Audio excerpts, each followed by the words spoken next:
Symphony, Brent, this afternoon, both Murphy and Blumenthal really focusing on ghost guns. Those are untraceable weapons assembled with a 3D printer or do-it-yourself gun-making kit purchased from an unlicensed seller.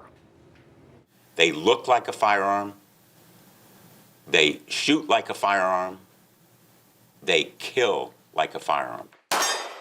Connecticut lawmakers say ghost guns are a rising problem in the U.S. Trauma doesn't discriminate between a gun with a serial number and a gun without one. According to the Bureau of Alcohol, Tobacco, and Firearms, more than 70,000 ghost guns were recovered by law enforcement across the country between 2016 and 2022.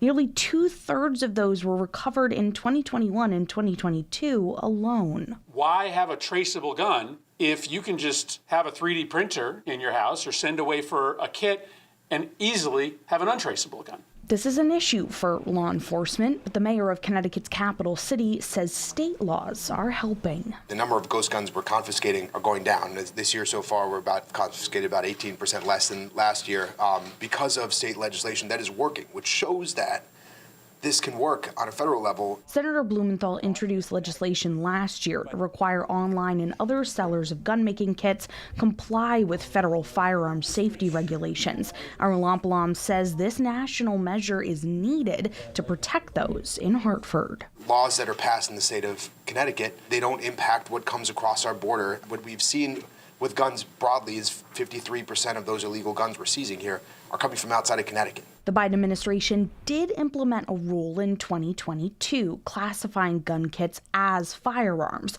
but lawmakers and gun control advocates are concerned the incoming Trump administration could reverse that rule. We've got work to do to try to protect the progress we've made. I'm skeptical that Donald Trump is going to do anything that crosses the gun lobby. We're seeing the fruits of our labor. The numbers are heading in the right direction. So even if we just protect the progress we made during the Biden administration, that may lead to numbers continuing to come down.